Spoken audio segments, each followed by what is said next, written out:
हरिओम सभी का स्वागत है आप सभी का हायर एजुकेशन की क्लास में।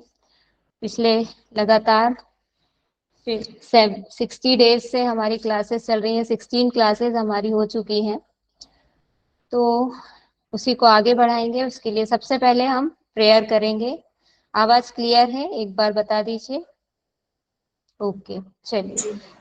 प्रेयर के लिए पीठ, गर्दन, कमर एक सीध में करेंगे। आंखें बंद कर लेंगे धीरे से। हाथों को ज्ञान मुद्रा में रखेंगे। चेहरे पर प्रसन्नता के भाव लाएंगे। मन शांत, विचार मुक्त। धीरे धीरे गहरा लंबा श्वास लेंगे। धीरे धीरे गहरा लंबा श्वास छोड़ेंगे। प्रार्थना शुरू करेंगे। ओम भूर्भुवः स्वः तत्सवितुर्वरेण्यं भर्गो देवस्य धीमहि धियो यो नः प्रचोदयात्। ओम शांति शांति शांति। हथेलियों को आपस में रगड़कर आंखों पर और चेहरे पर स्पर्श कराएंगे। हथेलियों के बीच में आंखें खोल लेंगे। फिर क्लास को आगे बढ़ाएंगे। एक बार फिर से सभी का स्वागत है। आज हम कल जो हमने पढ़ा था उससे आगे बढ़ेंगे। स्क्रीन शेयर करते हैं सबसे पहले।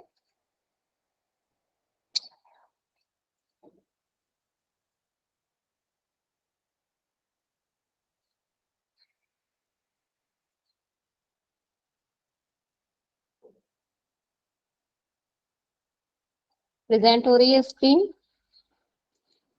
Okay, thank you. ये पीडीएफ ओपन हो गया है लेकिन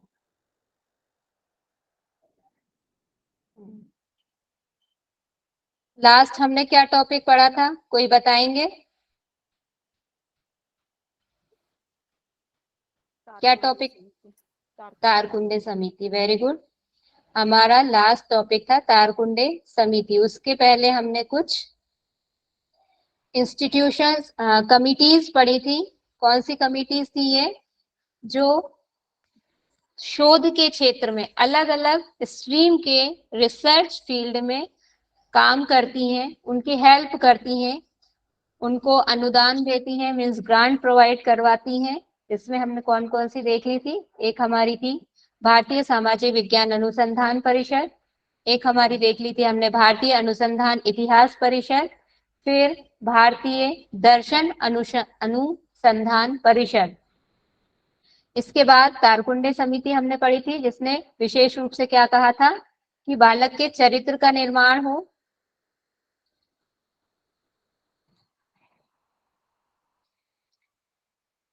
चरित्र के निर्माण पर आधारित हो, ऐसा पाठ्यक्रम हो कि चरित्र के निर्माण पर ध्यान दे, साथ साथ होता रहे, और कुछ सांस्कृतिक मूल्यों की भी उनकी भी संरक्षित करने की, उसमें कुछ ना कुछ ऐसी व्यवस्था हो पाठ्यक्रम में कि बच्चे का विकास ऐसा हो कि वे अपने सांस्कृतिक धरोहरों के प्रति, सांस्कृतिक विरासतों के प्रति उनकी सुरक्षा की भावना भी उसमें डेवलप हो, वैज्ञानिक दृष्टिकोण उसमें विकसित हो। ये इन्होंने बात कही थी। अब हम आते हैं आचार्य राम मूर्ति कमेटी, जो कल हमारी छूट गई थी, कल के टाइटल में थी, लेकिन आज हम इसको कवर करेंगे। ये कमेटी कब आई, इसका संबंध किससे है, कल थोड़ा सा हमने इसको डिस्कस कर लिया था। यह समिति आई थी हमारी सेकेंड एजुकेशन पॉलिसी जो आई थी, उसको नवीन शिक्षा नीति, पहली शिक्षा नीति बनी उसको शिक्षा नीति कहते हैं। उसके बाद में जो आई उसको नई शिक्षा नीति, जो पुरानी वाली थी वह शिक्षा नीति, और जो उसके बाद में आई उसके साथ में नया वर्ड लगा हुआ, क्योंकि नई थी वो, नई एजुकेशन पॉलिसी आई। अब उस पॉलिसी में कुछ रिकमेंडेशंस को फॉलो करके, किसकी, जो आयोग बनते हैं या कमेटी बनती है, उसकी कुछ रिकमेंडेशंस को लेकर, या उस समय की जो गवर्नमेंट थी उन्होंने कुछ बेसिक नीड्स के आधार पर उस पॉलिसी को लाया और उसको अप्लाई करने का प्रयास किया। लेकिन गवर्नमेंट चेंज होती है तो पॉलिसीज पर सीधा सीधा असर पड़ता है। गवर्नमेंट पहले किसकी थी? 86 में किसकी गवर्नमेंट होगी, किसी को आइडिया है? 1986 कांग्रेस तो थी, लेकिन राजीव प्रधानमंत्री कौन गांधी। थे? राजीव वेरी गुड, गांधी थे। वेरी गुड, राजीव गांधी उस समय प्रधानमंत्री थे। उसके बाद क्या हुआ, जब ये समिति आई 1990 में, 1990 में ये समिति आई, उस समय राजीव गांधी ही मतलब उस समय फिर गवर्नमेंट चेंज हो गई। 86 में राजीव गांधी थे, उसके बाद में गवर्नमेंट चेंज हो गई। अब गवर्नमेंट चेंज होने से क्या हुआ कि उन्होंने कह दिया कि आपने जो पॉलिसी बनाई थी उसमें आपने जो जो बातें रखी थी कि सबके लिए शिक्षा हो, बालकों को अनिवार्य और निःशुल्क शिक्षा मिले, सब जो एक वर्ग भेद है उस पे कहीं ना कहीं उसको मिटाया जाए, लेकिन ये सारे काम उस एजुकेशन पॉलिसी के एग्जीक्यूट नहीं हो सके, उनको लागू नहीं किया जा सका, मतलब कहीं ना कहीं इनका कहना था कि वो फेल हो गई। तो इसकी समीक्षा करने के लिए यह कमेटी बनाई गई, जिसके अध्यक्ष कौन थे? आचार्य राममूर्ति। इसको देखते हैं। यहाँ पर इसका मेन एक ऑब्जेक्टिव जो निकल के आ रहे हैं, इनके जो रिकमेंडेशंस थे उनको यहाँ पर सूक्ष्म रूप में दिखाने की कोशिश की गई है। यहाँ पे आपको क्या नजर आ रहा है? चार जो आपको पिक्चर्स दिखाई दे रही हैं, ये ये और ये, इसमें क्या आपको डिफरेंस नजर आ रहा है और क्या चीज आपको नजर आ रही है कि क्यों यहाँ पर ये ली गई होंगी, क्या बात कही गई होगी इस कमिटी द्वारा? कोई बताने का प्रयास करेंगे? को एजुकेशन, प्रौढ़ शिक्षा। Very good. और आदिवासी क्षेत्रों की या पिछड़े इलाकों की, देखिए ये बच्चे स्कूल जा रहे हैं, बच्चे स्कूल जा रहे हैं, ये इनमें से एक दो बच्चों ने स्लीपर फुटवेयर पहने हैं, और ये देखिए इस बच्ची के पैर में स्लीपर्स तक नहीं है, नंगे पैर, धूप है, ये इधर इतनी सड़क पर धूप है, कहाँ से आ रहे हैं पैदल चलकर, जंगल का एरिया दिख रहा है हमको, तो ये कहीं ना कहीं क्या इससे शो हो रहा है कि ये बच्चे कहीं ऐसे दूर दराज के इलाके से आ रहे हैं जिससे स्कूल की पहुंच दूर है, और ये वाले बच्चे हैं स्पेशल नीड्स वाले बच्चे हैं, जिनको हम दिव्यांग वर्ड जिनके लिए यूज करते हैं। तो राममूर्ति जी ने क्या बात कही, या उनकी समिति ने कहा कि ये जो अब एजुकेशन पॉलिसी थी इसमें इन चीजों को रखा तो गया कि सबको मिले, लेकिन उस पर उतना फोर्सफुली काम नहीं हुआ, हार्ड एंड फास्ट उसको अप्लाई नहीं किया जा सका। तो यहाँ इन्होंने बात करी कि दिव्यांगों के लिए भी शिक्षा हो, जो पिछड़े क्षेत्र के बच्चे हैं उनके लिए भी हो, प्रौढ़ शिक्षा का प्रबंध हो, और सबके लिए शिक्षा हो, सामान्य बालकों के लिए भी अच्छी व्यवस्था हो। को एजुकेशन की इन्होंने अलग से बात नहीं की है, लेकिन जब हम अपने आप उसमें सम्मिलित मान सकते हैं कि सबके लिए शिक्षा की बात कर रहे हैं, तो जाहिर सी बात है कि कहीं मान लीजिए गर्ल्स चाइल्ड के लिए स्कूल नहीं है अलग से, तो उनको कैसे पढ़ाया जाएगा? कोएड एजुकेशन के थ्रू ही उनको पढ़ाया जाएगा। तो यहाँ एक सार रूप में हम ये कह सकते हैं कि इन्होंने सभी के लिए शिक्षा पर फोकस किया कि शिक्षा में समानता के अवसर होने चाहिए। ये वर्ड याद रखना है कि शिक्षा में समानता के अवसर लाने की बात किसने कही थी? चाहे वह दिव्यांग हो, प्रौढ़ व्यक्ति हो, या ऐसे पिछड़े एरिया के बच्चे हो, या फिर सामान्य बच्चे हो, सबको एजुकेशन एक जैसी मिलना चाहिए, एक जैसा प्रारूप होना चाहिए उसका। ऐसा नहीं है कि प्राइवेट स्कूल में अलग पैटर्न यूज कर रहे हैं, गवर्नमेंट स्कूल में अलग, जो हमने इसके पहले वाली कोठारी आयोग में एक दिया गया था पैटर्न 10+2+3 का, कल ही हमने पढ़ा था, तो उसी को फॉलो किया जाए हर तरह की स्कूल में, चाहे प्राइवेट हो या गवर्नमेंट हो, कोई प्राइवेट स्कूल अपनी मनमर्जी ना चलाए, ये बात इन्होंने यहाँ कही। अब इसको थोड़ा सा डिटेल में देख लेंगे। इसका गठन कब हुआ? 7 मार्च 1990 को, और इसमें कुल सदस्य कितने थे? 17, 1+16, 1 अध्यक्ष और बाकी 16 लोग अलग थे, जिसमें कौन थे? यूजीसी के अध्यक्ष, इस टाइप के मेंबर्स थे कमिटी के, अलग अलग जो हायर लेवल के हायर अथॉरिटीज होते हैं वह इसके मेंबर्स थे। इसका अध्यक्ष आचार्य राममूर्ति थे, इसीलिए इसको आचार्य राममूर्ति समिति कहा जाता है। इसको एक और नाम भी दिया जाता है, जो शिक्षा पॉलिसी थी, एजुकेशन पॉलिसी थी सेकंड, तो उसकी समीक्षा समिति के रूप में भी कहा जाता है। फिर इसका टाइटल क्या था, इसको जरूर ध्यान रखना है, इससे क्वेश्चन आ सकता है। क्या है इसका title? Towards an एनलाइटेड and human society, A perspective paper on education committee for review of national policy on education, ये इसका टाइटल है राममूर्ति कमेटी का, राममूर्ति रिपोर्ट का। अब एक प्रबुद्ध, और इसको हिंदी में भी देख लीजिए, एक प्रबुद्ध और मानवीय समाज की ओर, प्रबुद्ध से यहाँ मीनिंग है ये, आप अपने ज्ञान का विस्तार करने वाले, मतलब आप प्रबुद्ध यानी इंटेलिजेंसी से है कहीं ना कहीं इसका मीनिंग, कि आप अपने आप ऐसी एजुकेशन दीजिए कि आप कहीं भी जाकर अपने प्रभाव से सबको प्रभावित कर दें, अपने जो व्यवहार है उससे सबको प्रभावित कर दें, आपकी इंटेलिजेंसी से सब प्रभावित हो जाएं। फिर इसका उद्देश्य क्या था? नवीन राष्ट्रीय शिक्षा नीति की समीक्षा करना, ये मेन इसका ऑब्जेक्टिव था। फोकस इसने काय पर किया? इक्वलिटी इन एजुकेशन, हर तरह की एजुकेशन से रिलेटेड समानता पर इन्होंने बल दिया। पिछले स्लाइड में हम देख चुके हैं पिक्चर के माध्यम से किस तरह की एक तक इन्होंने समानता की बात की। इसमें ये भी शामिल हो जाएगा कि जैसे अभी बताया कि बच्चों ने फुटवेयर नहीं पहने हैं लेकिन पढ़ने जा रहे हैं स्कूल, अब उसमें ये भी हो कि कहीं कुछ बच्चों को तो सारी सुख सुविधाएं मिल रही हैं इसलिए वह प्रॉपरली जा रहे हैं स्कूल। अब ऐसे बच्चे कितने दिनों तक जाएंगे? मान लीजिए बहुत ही ज्यादा तेज, अभी इतना है कि वो बर्दाश्त कर पा रहे हैं, बहुत ही ज्यादा तेज धूप होगी, गर्म होगा नीचे का सड़क जो है, तो कैसे जाएंगे? उनका स्कूल छूट जाएगा, पढ़ाई का नुकसान होगा। तो इसीलिए बात की गई थी, दुर्गाबाई कमेटी में ऐसी बात की गई थी छात्रावास हो, तो जो ऐसी सिफारिशें आ जाती है फिर उनको कहीं ना कहीं आने वाली आगे की सिफारिशों को के साथ इंक्लूड कर लिया जाता है। तो छात्रावास की सुविधा दी गई, टीचर्स के लिए भी सुविधा दी गई रहने के लिए, नवोदय विद्यालय की संकल्पना आई कि उनको रहने के लिए आवास दें, आने जाने का झंझट ही खत्म, वहीं पर रहेंगे, वहीं पर पढ़ाई करेंगे। फिर इसकी मेन रिकमेंडेशंस की हम बात करें तो क्या था?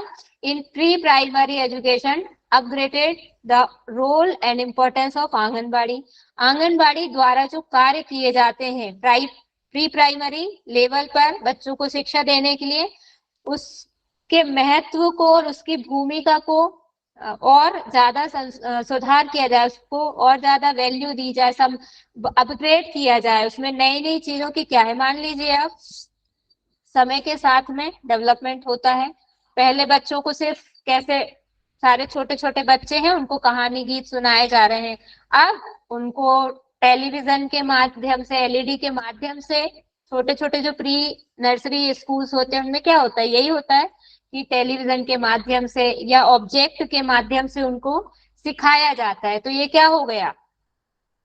एडवांस टेक्नोलॉजी का यूज हो गया। तो अपग्रेडेशन ऐसे ही हुआ। इसकी बात कब की गई थी? पहली बार आचार्य राममूर्ति समिति के द्वारा उनकी समीक्षा रिपोर्ट में।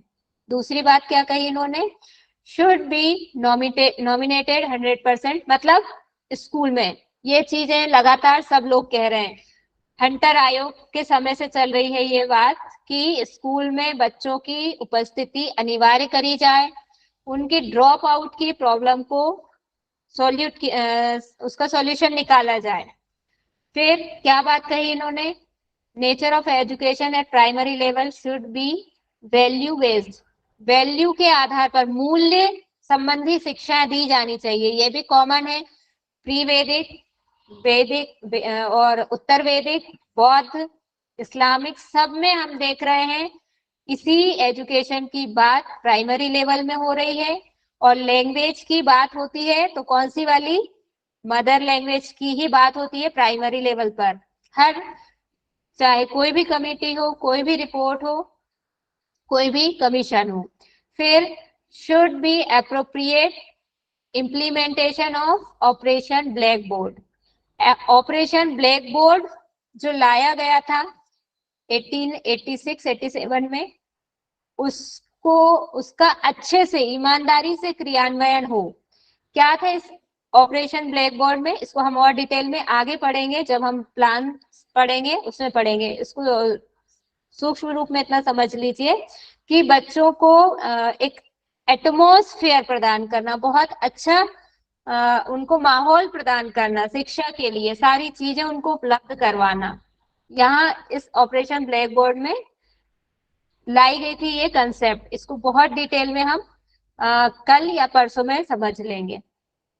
फिर in secondary level, secondary education policy should be implemented honestly and, वही कि जो दूसरी शिक्षा नीति आई है उसको पूरी ईमानदारी से लागू किया जाए।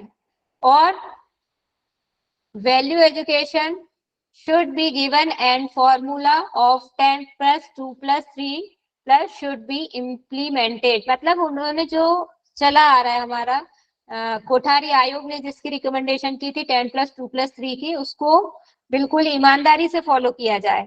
ऐसा नहीं कि प्राइवेट स्कूल वाले अपना अलग चला रहे हैं, सेकेंडरी स्कूल वाले अलग चला रहे हैं। इन्होंने क्या कंसेप्ट दिया है कि समानता की बात करी तो समानता कैसे आएगी, चाहे हिमाचल प्रदेश में कोई स्कूल है या साउथ इंडिया का कर्नाटक का कोई स्कूल है, उन सब में 10 plus 2 plus 3 का ही मॉड्यूल चलना चाहिए, उसमें कोई अंतर नहीं आना चाहिए, ताकि पूरे देश में, पूरे राष्ट्र में जितने भी स्टूडेंट्स हैं उन सबकी एजुकेशन क्वालिफिकेशन एक जैसी हो, उसमें कोई अंतर ना हो। ताकि इसका कहाँ इनडायरेक्टली इसका असर कहाँ पड़ेगा, रोजगार में, जॉब्स में पड़ेगा। जब जाएंगे, अगर किसी स्टेट की अलग पॉलिसी चल रही है, अलग कुछ चल रहा है, तो क्या होगा, वो अदर स्टेट में उसको मुश्किल होगी जॉब करने में। AICTE should be made a constitutional body, मतलब एक इसको संवैधानिक निकाय का दर्जा दिया जाना चाहिए। संवैधानिक निकाय का दर्जा प्राप्त हो जाएगा, ये पहले भी पढ़ा था कि hard and fast rules and regulations को उसके अप्लाई किया जा सकेगा।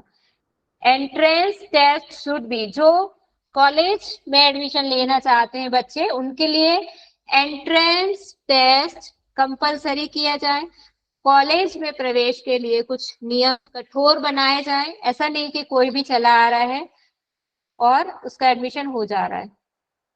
फिर सरकारी और प्राइवेट दोनों ही प्रकार के विद्यालयों में शिक्षा में समानता और सामाजिक न्याय हासिल करने के लिए स्कूल प्रणाली का विकास किया जाए। ये भी पिक्चर से क्लियर है बहुत सारी चीजें। फिर व्यावसायिक और रोजगारोन्मुखी शिक्षा पर बल दिया जाए। प्रौढ़ शिक्षा के लिए उचित कार्यक्रम बनाए जाए तथा इनका अवलोकन करने वाली संस्थाएं जैसे मानव संसाधन विकास मंत्रालय आदि इनके लिए अपनी भूमिकाएं निर्धारित करें। उनको अब ऐसा नहीं है कि प्रौढ़ शिक्षा स्टार्ट तो कर दी है हमने, लेकिन क्या करना पड़ेगा उसको, जिस उद्देश्य से उसको स्टार्ट कर रहे हैं कि जिनके लिए है वे कम से कम पहुंचे तो शिक्षा लेने के लिए। अब उसके लिए क्या करना पड़ेगा, अगर आवश्यकता पड़ती है तो जो पढ़े लिखे लोग हैं, मान लीजिए आप हैं कहीं, तो ऐसी एक ऐसा व्यवस्था बनाई जानी चाहिए, एक आदेश ऐसा निकाला जाना चाहिए कि जिसमें ऐसे लोग आकर अपना सहयोग दे सकते हैं या उनको रोजगार के रूप में इस चीज को दे सकते हैं कि आप जाकर जो भी प्रौढ़ लोग हैं उनको शिक्षा प्रदान कीजिए, बदले में आपको ये इतना आपको सैलरी प्रोवाइड किया जाएगा या आपको इतना एक उपहार स्वरूप में, सम्मान स्वरूप में राशि दी जाएगी, कुछ भी ऐसा। या फिर एनजीओ के थ्रू ऐसा टाई अप किया जाए एनजीओ से कि जा जाकर वह पहले लिस्ट बनाए कि प्रौढ़ शिक्षा का मतलब जो प्रौढ़ लोग हैं अशिक्षित कितने हैं, वो एक डाटा कलेक्ट किया जाए, फिर उनको शिक्षा प्रोवाइड करने के इंतजाम किए जाए। अगर कोई कंसेप्ट आया है तो उसके इम्प्लीमेंटेशन के लिए कार्य भी होना चाहिए। तो इसके लिए जिम्मेदार कौन कौन होंगे, एक मानव संसाधन विकास मंत्रालय, शिक्षा मंत्रालय आ जाएगा, इसके अंतर्गत श्रम मंत्रालय आदि जो भी इस लेवल पर मिलजुल कर काम करते हैं। फिर शिक्षक शिक्षा के बारे में इन्होंने बात करी कि सैद्धांतिक के स्थान पर दक्षता और कौशल विकास के संबंध से संबंधित होनी चाहिए। अब यहाँ पर सैद्धांतिक से क्या मतलब है? सैद्धांतिक से मीनिंग ये है कि आपको पढ़ाया जा रहा है, एक निश्चित पाठ्यक्रम है, आपको पढ़ाया जा रहा है और आपने उसको नोट कर लिया है, आपने उसको पढ़ लिया है और एग्जाम दे दिया और पास हो गए, बस काम खत्म, और कुछ नहीं करना है इसमें। अब आपको वो चीज समझ में आ रही है या नहीं आ रही है, उससे कोई यहाँ पर कोई लेना देना ही नहीं है, सिर्फ परीक्षा पास करना यहाँ पर चल रहा है। तो इसीलिए यहाँ पर बात क्या की गई है कि सिर्फ सैद्धांतिक ना हो, स्किल बेस्ड जो इफिशियंसी का लेवल बढ़ाया जाए उनमें, सिखाने के तरीके कि भाई ऐसा नहीं कि सिर्फ लिखा दिया और बच्चों ने नोट कर लिया और परीक्षा दे दी, उनको उस चीज को प्रैक्टिकली करवाया जाए। तो फिर हम देखते हैं कि आगे धीरे धीरे क्लासेस में लेबोरेटरी भी हमको नजर आने लगी, वहां पर बच्चा जो थ्योरी में पढ़ रहा है उसको प्रैक्टिकली करके भी देख रहा है। यहाँ पर टीचिंग शिक्षा मतलब ऐसी टीचिंग, टीचर को ट्रेनिंग दी जाने की बात की गई है। यहाँ पर हमारी राम मूर्ति मैम समिति, हाँ बताइए। मैम ये फर्स्ट पॉइंट उसमें था ना, ये सरकारी और प्राइवेट दोनों ही प्रकार के विद्यालयों में शिक्षा में समानता और सामाजिक न्याय हासिल करने के लिए सामान्य स्कूल प्रणाली। तो इसमें सामान्य स्कूल मतलब कौन सा स्कूल को सामान्य समझेंगे? स्कूल मतलब ये 10+2+3, यहाँ पे इससे मतलब ये है जो हमने पढ़ा ना कि प्राइवेट स्कूल हो या सरकारी स्कूल हो, पैटर्न सब में 10+2+3 का ही रहेगा, ये है। ओके। ओके, ठीक है। चलिए अब हम आज पढ़ेंगे, नेक्स्ट कमिटी हमारी है यशपाल कमिटी। ये मेनली तो दो, जैसे एक हमने पढ़ी थी तारकुंडे समिति, मुख्य रूप से किससे संबंधित थी बताएंगे? चरित्र का भी ये हो सके उस पढ़ाई के साथ साथ। नहीं, वो तो उसने रिकमेंडेशन दी थी, मेनली थी किससे रिलेटेड चुनाव कमिटी से वो? संबंधित में, चुनाव से संबंधित। जी राखी जी चुनाव के एकदम बाद सही से आंसर दिया संबंधित। है। हाँ, चुनाव से संबंधित थी वह समिति, लेकिन उसने शिक्षा से संबंधित कुछ सिफारिशें दी, मेनली दो सिफारिशें, चरित्र का निर्माण हो, ज्ञान विज्ञान का दृष्टिकोण डेवलप हो और सांस्कृतिक धरोहरों के विकास संबंधी उसमें मूल्यों का विकास हो। ये तीन चीजें उन्होंने कही थी। अब हमारी ये जो यशपाल समिति आती है, ये दो समितियां बनी इनकी अध्यक्षता में, और दोनों को ही क्या कहा जाता है? यशपाल समिति कहा जाता है। इसलिए हमने यहाँ पर उन दोनों को लिया है ताकि कंफ्यूजन किसी टाइप का ना बचे। एक आई थी 1993 में, दूसरी आई थी 2009 में। तो राष्ट्रीय सलाहकार समिति कौन सी होती है? आपको पहले पता होगा कि एक योजना हुआ करता था, योजना नेशनल पंचवर्षीय योजनाएं जो बनाई जाती है ना, तो एक योजना आयोग हुआ करता था पहले, उसकी जगह पे अब आजकल क्या हो गया, नीति, उसको कर दिया है नीति आयोग। तो वह नीति आयोग ये सारी बनाता है, उसके ऊपर होती है राष्ट्रीय सलाहकार समिति, राष्ट्रीय समिति होती है। तो ये उसके राष्ट्रीय समिति होती है। तो यहाँ पर राष्ट्रीय सलाहकार, राष्ट्रीय स्तर के जो मुद्दे होते हैं उन पर बात करने के लिए ऐसी समिति बनाई जाती है। तो 93 में उसके अध्यक्ष कौन थे? यशपाल थे, इसलिए इसको उस समय राष्ट्रीय सलाहकार समिति भी कहा गया, या यशपाल समिति इस वाली को कहा गया। इन दोनों में क्या सिफारिशें थी इसको देखेंगे। 2009 वाली ज्यादा इंपॉर्टेंट है। स्थापना कब हुई इसकी, मतलब किसके द्वारा हुई? हुई तो 2009 में, किसके द्वारा हुई? मानव संसाधन विकास मंत्रालय के द्वारा हुई। इसका ऑब्जेक्टिव क्या था? उच्च शिक्षा के क्षेत्र में सुधारों से संबंधित सुझाव देना। हायर एजुकेशन में क्या क्या सुधार हो सकते हैं उसके बारे में इनको बात करनी थी। विशेष क्या था? भारत में सभी डीम्ड यूनिवर्सिटीज को इन्होंने कहा कि समाप्त कर दीजिए, जितनी भी डीम्ड यूनिवर्सिटीज हैं उनको आप समाप्त कर दीजिए। अगर जरूरत पड़ती है, कोई बहुत इंपॉर्टेंट है, बहुत अच्छा कार्य कर रही है, तो उसको काय में कन्वर्ट कर दीजिए, मुख्य यूनिवर्सिटी में, या पूरा यूनिवर्सिटी उसको बना दीजिए। लेकिन डीम्ड कंसेप्ट हटा दीजिए। ये इन्होंने दो चीजें यहाँ पर मेनली कही। फिर और क्या बातें कही इन्होंने? उच्च शिक्षा से संबंधित सभी संस्थाओं जैसे यूजीसी, एनसीईआरटी, एनसीटीई और एआईसीटीई शिक्षा व अनुसंधान आयोग आदि को मर्ज करके एक संस्था, मतलब ये इतनी सारी क्यों रखना है सबको एक साथ? जैसे आजकल आपने देखा होगा बहुत सारे बैंक्स मर्ज हो गए हैं, एक मतलब बैंकों की संख्या ऐसे जो पहले बहुत सारे थे उनकी अब संख्या घट के कम हो गई है और सब एक दूसरे में मर्ज हो गए, जिसको जिसके साथ में ठीक लगा उसने उसके साथ में मर्ज कर लिया।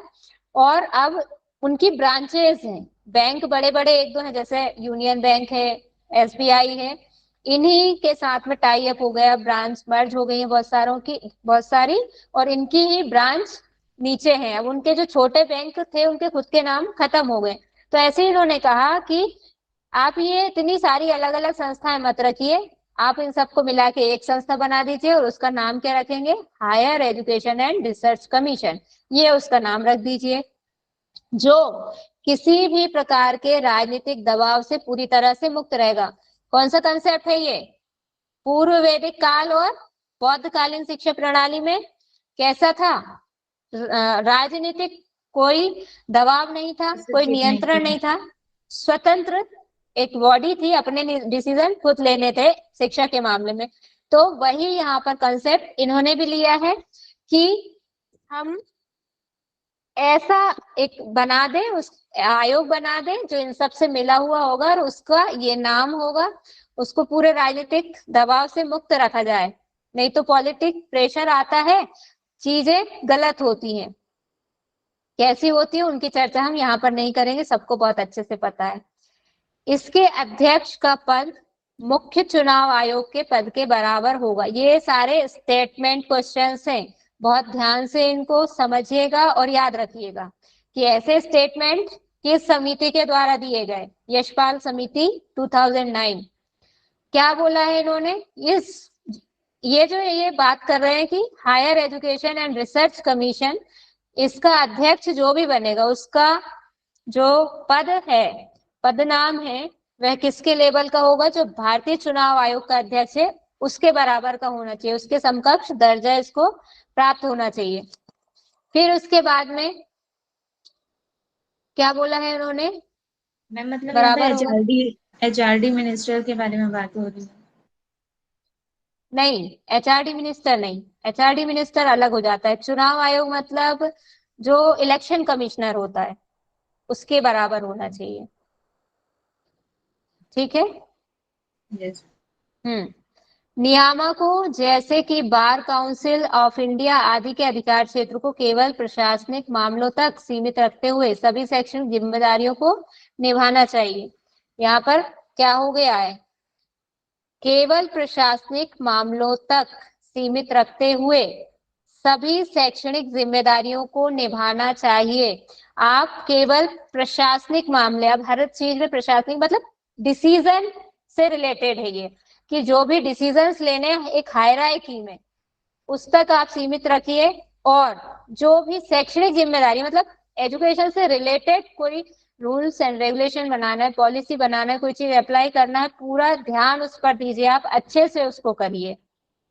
फिर आईटी और आईआईएम को विविधता लाने और पूर्ण यूनिवर्सिटी के रूप में कार्य करने के लिए अपने दायरे को बढ़ाने के लिए प्रोत्साहित किया जाए। मतलब इनको अपने काम को बढ़ाने के लिए अब क्या करना पड़ेगा?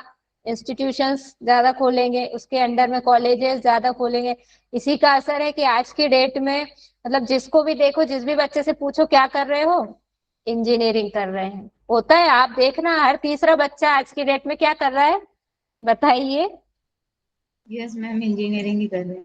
इंजीनियरिंग ही कर रहा है। ये इनकी सुझाव यहाँ मान लिया गया। हालांकि ये चीज तो हम देखते हैं कि कहीं हमको नजर नहीं आती है, सारी एजेंसीज अपनी जगह पर बरकरार हैं। फिर आगे आते हैं, जो 1993 की इनकी कमिटी बनी थी, प्रत्येक इसमें भी उन्होंने एजुकेशन से, भले ही राष्ट्रीय सलाहकार परिषद थी लेकिन अब राष्ट्रीय लेवल की बात होगी तो उसमें एजुकेशन भी तो आएगी। राष्ट्रीय लेवल पर एजुकेशन की भी बात होनी, तो वहां पर इन्होंने क्या कही, 2093 में क्या, सॉरी 1993 में क्या बात कही इन्होंने, प्रत्येक स्तर के बच्चों को बिना बोझ के, बहुत इंपॉर्टेंट है, इसको याद रखिएगा आप, कि ऐसी बात किसी ने भी नहीं की, ये स्पेशल है, बिल्कुल अलग रिकमेंडेशन है, कि चाहे प्राइमरी का बच्चा हो, मिडिल का बच्चा हो या हायर एजुकेशन का हो, उसके बस्ते का बोझ कम किया जाए, उसको मतलब बहुत लादा नहीं जाए। हमने देखा है कि एक टाइम ऐसा था कि बच्चे कितना कितना सारा लेकर जाते थे, पीठ झुकने लगी थी बच्चों को, बैक में पेन रहने लगा था इतना। तो हमने फिर देखा कि ये कहीं ना कहीं इस चीज को किसी ने इस पर ध्यान दिया, हालांकि बहुत पहले आई थी ये, लेकिन किसी ने इस पर ध्यान दिया तो उसको अप्लाई कई सालों बाद किया गया। तो आजकल तो हम देख रहे हैं कि टेक्नोलॉजी वेस्ट है, बहुत कम हल्का कर दिया है बच्चों के बोझ को, आराम से स्कूल में ही सारा मटेरियल मिल जाता है, कम से कम प्राइमरी लेवल पर तो ऐसा है कि बच्चों को बहुत लोड नहीं रहता है। ये बात इन्होंने कही थी। और करके सीखने पर बल, जो मान लीजिए अब हम, मैं अभी कुछ चीज बताऊंगी आपको ऑनलाइन लाइव, एक होमवर्क जो आपको मिलेगा आज का, तो मैं सिर्फ क्या करूंगी, आपको रास्ता बताऊंगी कि ऐसे करना है, मेथड बता दूंगी ऐसे करना है, आपने सीख लिया। अब आप उसको सीखेंगे तभी जब आप उसको करके देखेंगे कि हाँ यहाँ इस वेबसाइट पर जाना है, ये ओपन करना है, ऐसे करना है। और जब आपने कर लिया मीन्स आपने सीख लिया, जब तक आप करेंगे नहीं तब तक आप सीखेंगे नहीं, क्योंकि कोई भी चीज जब हम अप्लाई कर लेते हैं तो वो हमको माइंड में याद हो जाती है, सेट हो जाती है। तो यहाँ पर इसी पर फोकस किया गया है। फिर स्वाधिगम पर ध्यान देना, स्व अधिगम है ये, है ना, स्वाधिगम मतलब खुद से सीखने पर, अधिगम मीन सीखना, स्व मतलब खुद, स्वयं अपने आप से सीखने पर। कैसे सीखेगा अपने आप से बच्चा, बच्चे के सामने मान लीजिए आपने मिट्टी रख दी, क्ले वाले आजकल बहुत सारे क्ले आती है, उससे बच्चे अपने अलग अलग टाइप के बनाते रहते हैं। किसी को जो मर्जी में आया, उसे नहीं पता है कि क्या बना रहे हैं, बाई चांस उसने करते करते कोई बहुत अच्छी चीज डेवलप कर ली, तो ये उसका इन्वेंशन हो जाएगा, कितना खुश हो जाएगा बच्चा, और कॉन्फिडेंस लेवल उसका कितना हाई होगा। ये इसका एक फायदा होता है, इसकी भी बात इन्होंने कही। फिर किसी न किसी कौशल के विकास पर बल, कुछ तो ऐसा सिखाया जाए जो बच्चे का है, कोई भी एक स्किल, गांधी जी ने भी यही बात की थी कि कोई ना कोई उनको कौशल जरूर सिखाया जाए। वैदिक कालीन शिक्षा पद्धति में भी ये था कि बच्चा किसी भी परिस्थिति में भूखे मरने की नौबत ना उसके आए, ऐसी उसको शिक्षा प्रदान करी जाए कि जो उसके आईक्यू लेवल है उस पर जो भी वह सीख सकता है, कर सकता है, कोई ना एक कौशल डेवलप उसमें करा जाए। कौशल मतलब हाथ से करने वाली चीज, हाथ से क्या वह बना सकता है, कर सकता है, कोई भी कारीगिरी कलाकारी उसको सिखाई जाए, ये इन्होंने बात करी। यहाँ पर अब हमारी यशपाल समिति भी हो गई पूरी। फिर एक ये आता है, इसकी स्थापना होती है भारतीय विज्ञान दर्शन तथा संस्कृति के इतिहास परियोजना। इसका कंसेप्ट आता है 1990 में, ये भी 1990 की है। इसमें क्यों इसका हुआ, इसको शॉर्ट में PHISPC, सबके शॉर्ट फॉर्म जरूर याद करके, अगर किसी में नहीं भी बन पाया है तो खुद से बना के जरूर याद करेंगे, कई बार एग्जाम में शॉर्ट फॉर्म में ही पूछ लेते हैं।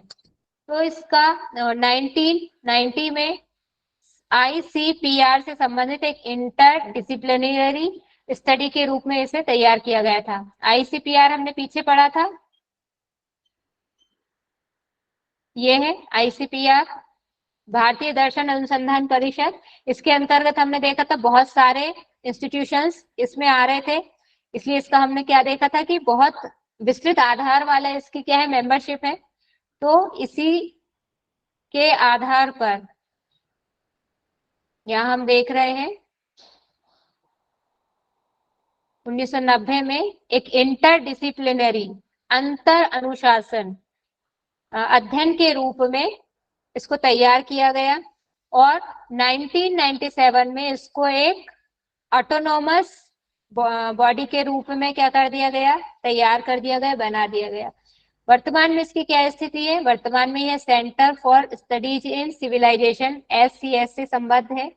भारत में भारत सरकार ने SCS को PHISPC के वित्त पोषण हेतु नोडल एजेंसी के रूप में मान्यता दी है। मतलब वित्त पोषण की जो व्यवस्था है कहाँ से, इससे होगी, नोडल एजेंसी के रूप में ये काम करेगी। इसको भी एज ए स्टेटमेंट क्वेश्चन आपको ध्यान रखना है कि नोडल एजेंसी इसके लिए कौन सी है, ये है। तो इन दोनों को आप कोरिलेट करके याद रखेंगे, ठीक है। दर्शन वाला वो भी है, दर्शन शब्द इसमें भी है, ऐसे भी याद रख सकते हैं। यहाँ इसके बाद राष्ट्रीय ग्रामीण संस्थान परिषद, संस्थान भी और परिषद भी, नेशनल काउंसिल रिसर्च इंस्टीट्यूशन, संस्थान के लिए ये आई है, इंस्टीट्यूशन, ठीक है। नेशनल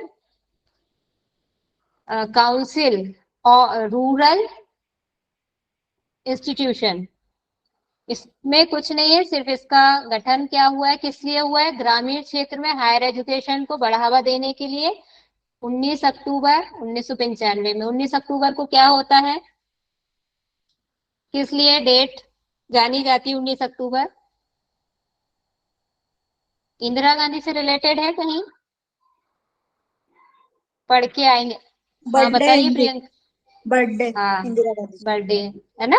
तो ये आपको एक देखने को मिलेगी चीज कि जो भी पॉलिसीज कोई अप्लाई हो रही है, इम्प्लीमेंटेशन किसी का किया जा रहा है, तो उस डेट को हम देखें, अगर अगर कोई पर्टिकुलर स्पेसिफिक डेट हमको मिल रही, तो कहीं ना कहीं किसी लीडर की वो या तो पुण्यतिथि होगी या बर्थ डेट होगी।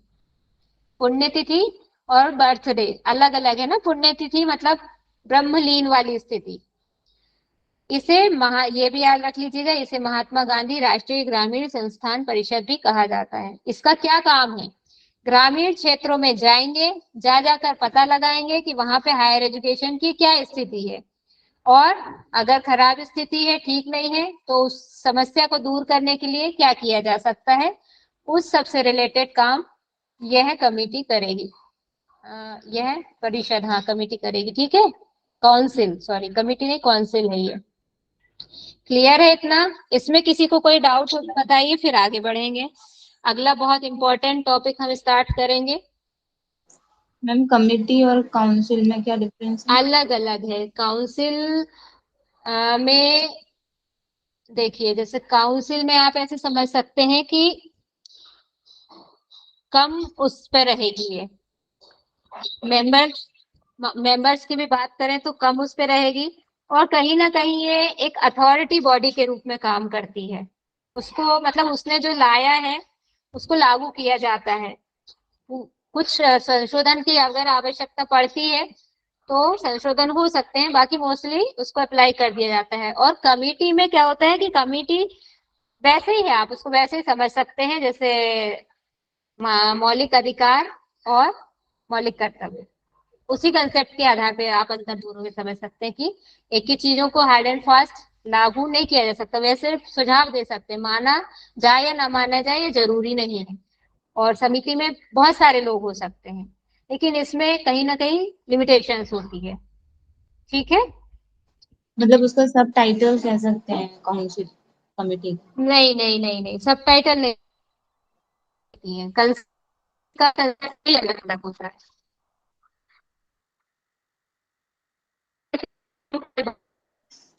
तो मेन टॉपिक है ना,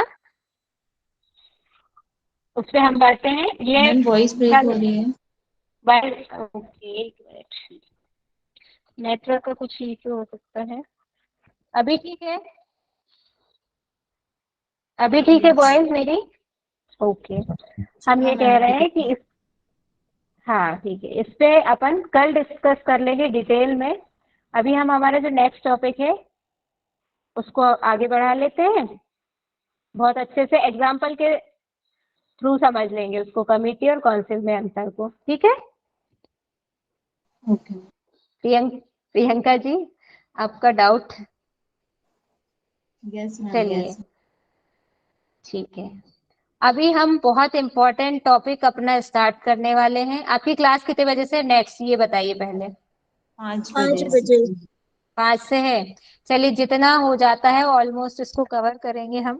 15 मिनट्स हैं अभी हमारे पास में, तो हम ये देख रहे हैं कि ईयर्स अलग अलग है। ये हमारी नेशनल एजुकेशन पॉलिसीज हम तीनों एक साथ पढ़ेंगे। पहला हमारा आया था 1968 में, ये हम पढ़ चुके हैं। आचार्य राममूर्ति, नहीं उन्होंने इस पे दी थी। ये किस पे आई थी? कोठारी आयोग की सिफारिशों के बाद में। कोठारी आयोग कब आया था? 64, 1964, रिपोर्ट कब पेश करी थी उसने? 66, वेरी गुड।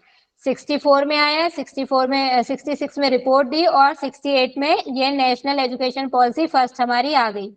इसमें क्या बातें थी उनको हम देख लेते हैं। अगर हम उस कोठारी आयोग को पढ़ चुके हैं तो हमको इसको समझने में बिल्कुल भी परेशानी नहीं होगी, क्योंकि उन्हीं की रिकमेंडेशंस को यहाँ पर लाया गया है। स्वतंत्रता के बाद की ये पहली शिक्षा नीति थी। सबके लिए शिक्षा हो, ऐसा इनका कंसेप्ट था।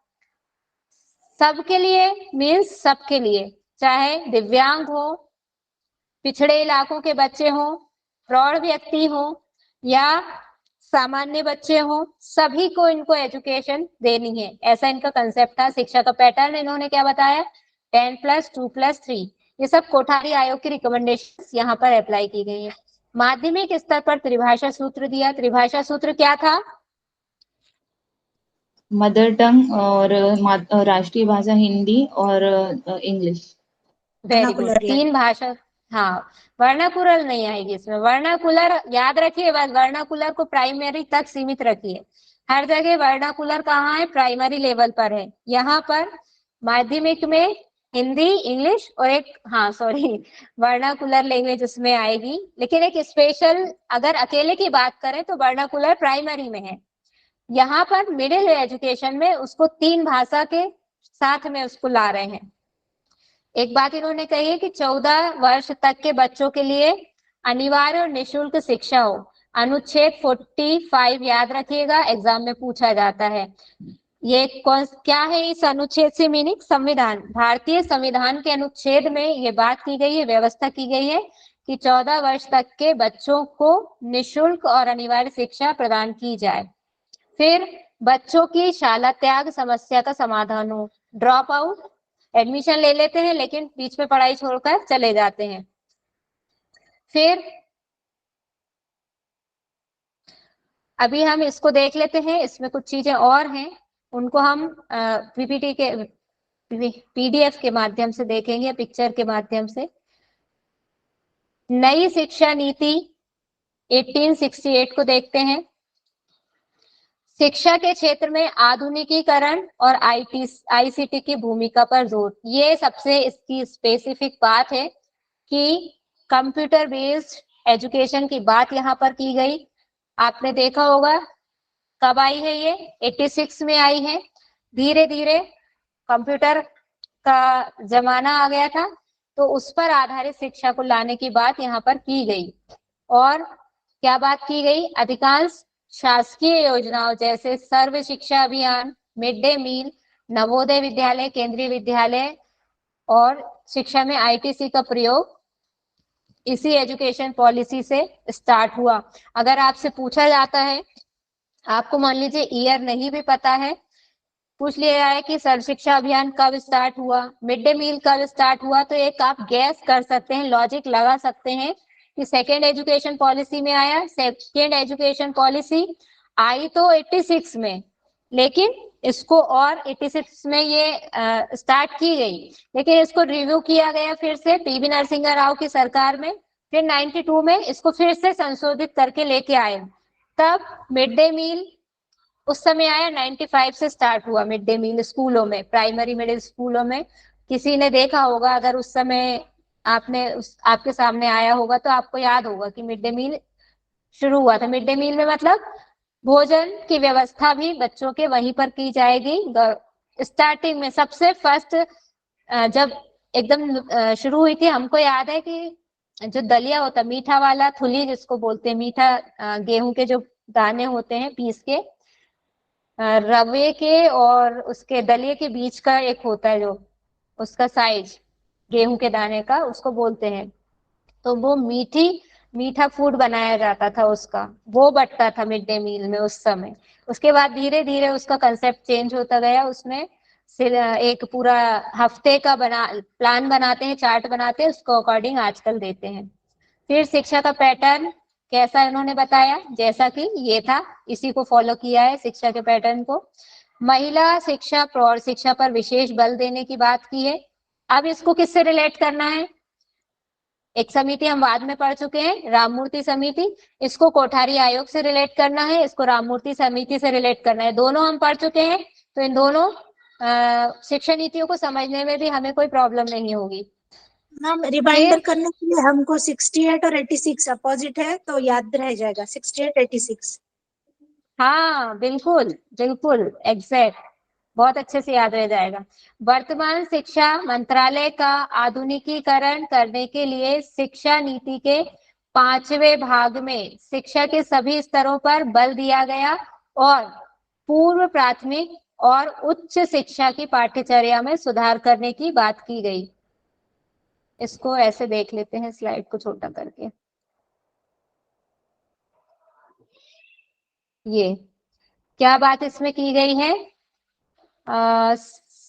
शिक्षा की पाठ्यचर्या में सुधार करने पर बल दिया गया है और उसके स्तर को उठाने पर बल दिया गया है। इतनी चीजें इसको याद रखना है यहाँ पर। 5वें भाग में, किसके 5वें भाग में, शिक्षा नीति जो है, यही शिक्षा नीति जो है, इसी के 5वें भाग में ऐसा ही क्वेश्चन आपसे पूछा जा सकता है कि वर्तमान शिक्षा मंत्रालय का आधुनिकीकरण करने के लिए कौन से भाग में बात कही गई है, तो 5वें भाग में आपको याद रखना है। ठीक है, अब हम इसके आगे का पीपीटी से देखते हैं।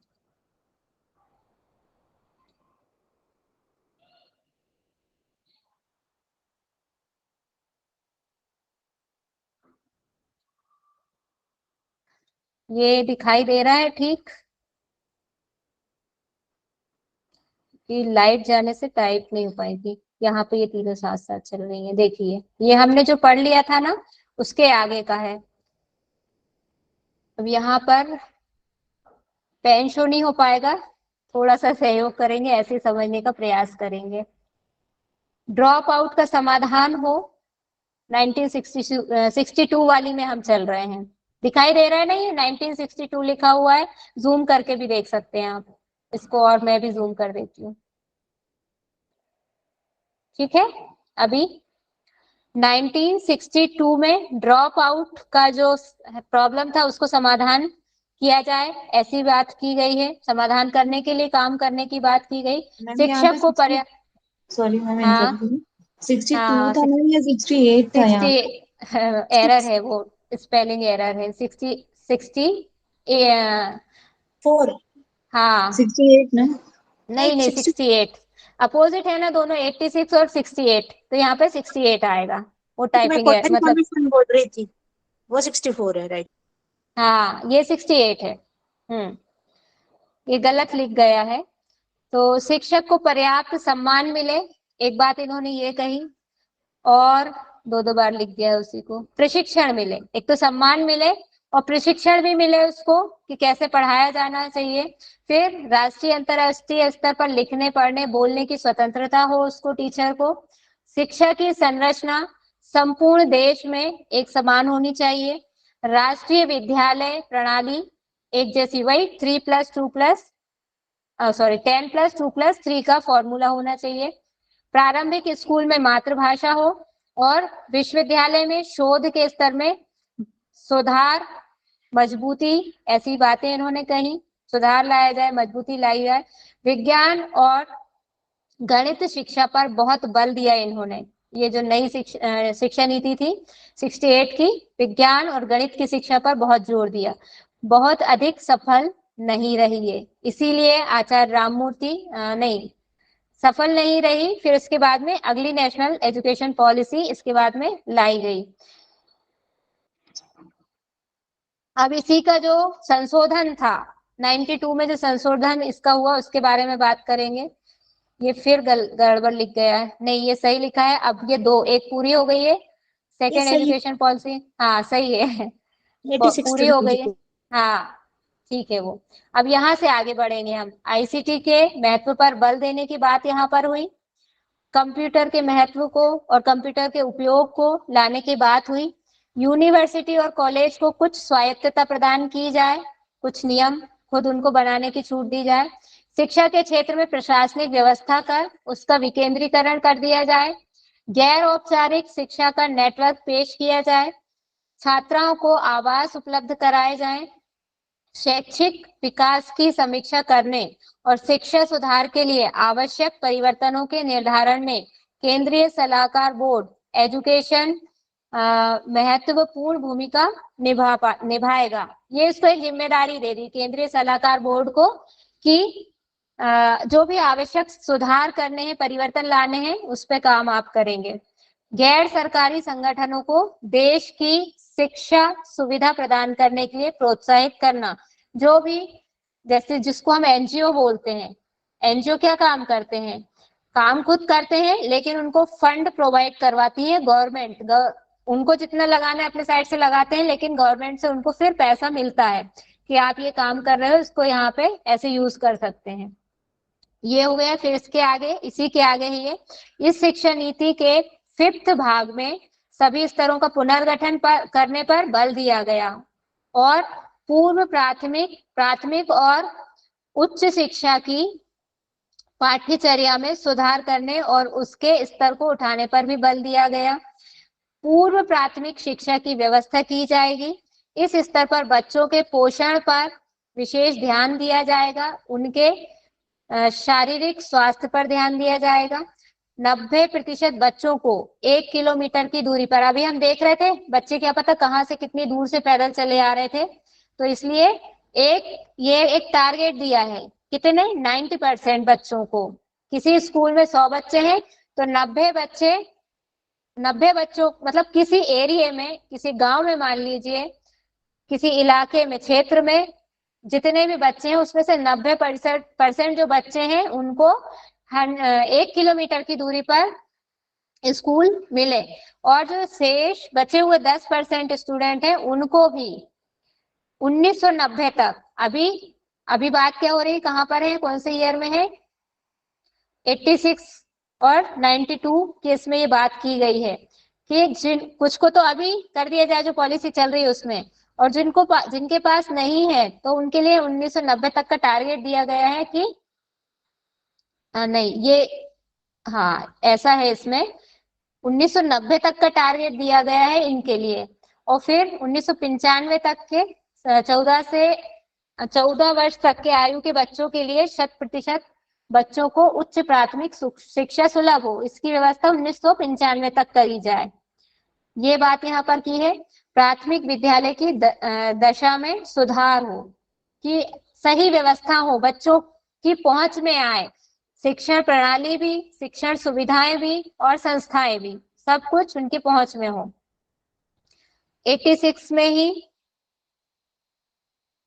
शिक्षा हेतु पर्याप्त धनराशि की व्यवस्था की जाए, प्राथमिक शिक्षा की और किसी भी तरह की शिक्षा की। शिक्षा एक उत्तम निवेश है। इस शिक्षा नीति के 11वें भाग में इसे क्रियान्वित करने के लिए पर्याप्त धनराशि उपलब्ध स्वीकार किया गया, और यह घोषणा की गई, ये इंपॉर्टेंट है कि किसवें भाग में, इसी शिक्षा नीति के 5वें भाग में तो क्या बोला था, अलग चीज बोली थी कि सभी के लिए शिक्षा, और यहाँ पर क्या बोला है 11वें भाग में, क्रियान्वित करने के लिए धनराशि जो है उसकी बात यहाँ पर की गई है 11वें भाग में। बजट में उसकी बात होगी। बजट में जो भी राशि एजुकेशन के लिए दे रहे हैं, जो भी बजट आ रहा है उसमें से 6% एजुकेशन के लिए देंगे, गवर्नमेंट उसमें प्रावधान करेगी। प्रत्येक स्तर पर जन सहयोग को प्रोत्साहित करने का प्रयत्न किया जाएगा। मतलब जन सहयोग यानी लोग खुद से आगे आके एजुकेशन में सहयोग करें। जैसे अभी प्रौढ़ शिक्षा की हम बात कर रहे थे कि जो पढ़ा लिखा व्यक्ति है वह दूसरों को भी पढ़ा सकता है। प्रत्येक 5 वर्ष में इसके क्रियान्वयन और परिणामों की समीक्षा की जाएगी।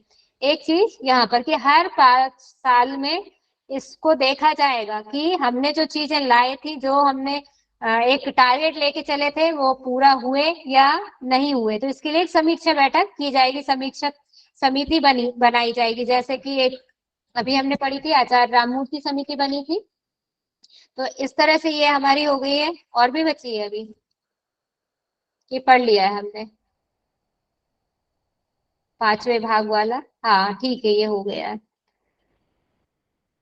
तो अभी हम इसको इतना ही रखते हैं, फिर आपकी अगली क्लास है 2020 वाली, हम कल ले लेंगे और उसके आगे की चीजें भी हम कल कर लेंगे। मैक्सिमम कल कवर हो जाएगा। बड़ा पोर्शन यही था आपका, जो सिलेबस है उसकी जितनी बड़ी बड़ी चीजें थी वो कंप्लीट हो गई है यहाँ पे। कुछ और प्लान्स हैं एजुकेशन के जो चल रहे थे और अभी लाए गए हैं, फिर बाद में नई नई गवर्नमेंट के, अलग अलग गवर्नमेंट के द्वारा, वह सब भी हम कल कवर कर लेंगे। तो ये पॉलिसीज में ये कौन से टॉपिक में आपकी आ जाएंगी, ये लाई इसलिए गई है कि जो सीक्वेंस में चल रहे थे हम, कमिटी और कमीशंस जो पढ़ रहे थे उनसे रिलेटेड थी, इसलिए इनको हमने बीच में ही पढ़ लिया। ये लास्ट टॉपिक में आनी चाहिए हमारा, जो मैंने बताया था 6 टॉपिक है। आजकल उससे क्वेश्चन नहीं आते, लेकिन एजुकेशन रिलेटेड पॉलिसीज से आते हैं। तो एजुकेशन रिलेटेड पॉलिसीज और जो योजनाएं बनाई गई हैं, प्लान बनाए गए हैं, उनको भी हम कल कवर कर लेंगे। तो आपका ये नीचे वाला टॉपिक पूरा कंप्लीट हो जाएगा। फिर एक दो चीजें बचेंगी हमारी और आपका कंप्लीट। अब मैं आपको जल्दी से होमवर्क दे देती हूँ। अगर इतने में कुछ चीज समझ में नहीं आई हो, आपको कोई डाउट रह गया हो, या तो लास्ट में पूछ लीजिएगा, नहीं तो हम कल भी उसको ले सकते हैं।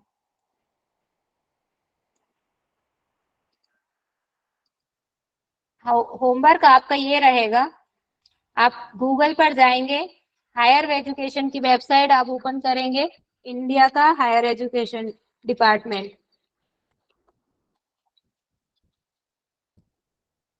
हायर एजुकेशन डिपार्टमेंट, ये इंडिया का।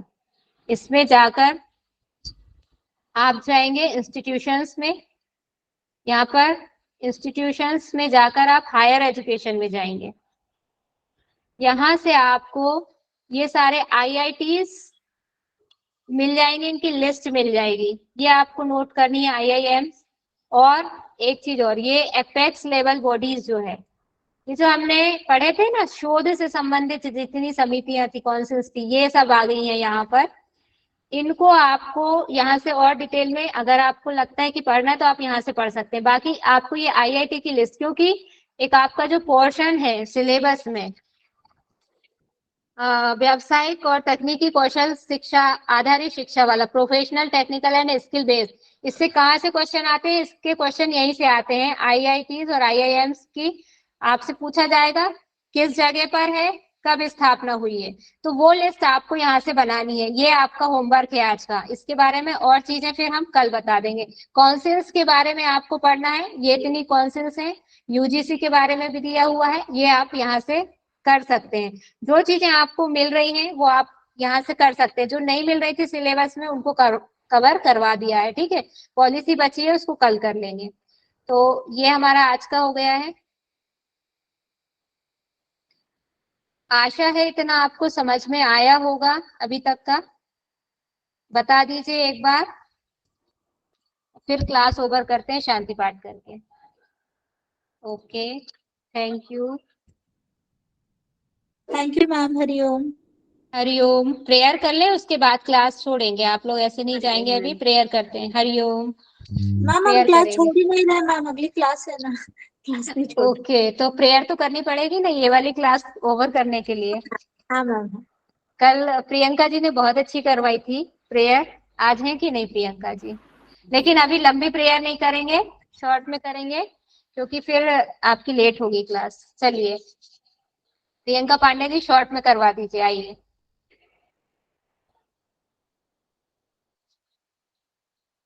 अच्छा, यस मैम। हैंड, हाँ ठीक है। किसी भी ध्यानात्मक आसन में बैठ जाएं। Deep inhale, deep exhale. 3 बार ओम का उच्चारण करेंगे।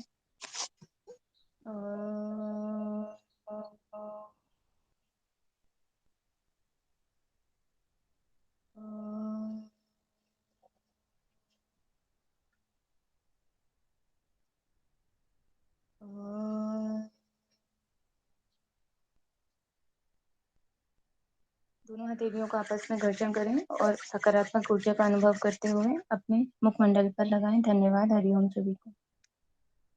बहुत बहुत धन्यवाद प्रियंका जी, सभी को बहुत बहुत धन्यवाद क्लास में जुड़ने के लिए। हरिओम। कल फिर मिलेंगे हम इसी समय। आज की कक्षा को हम यहीं विराम देंगे। हरिओम सभी को।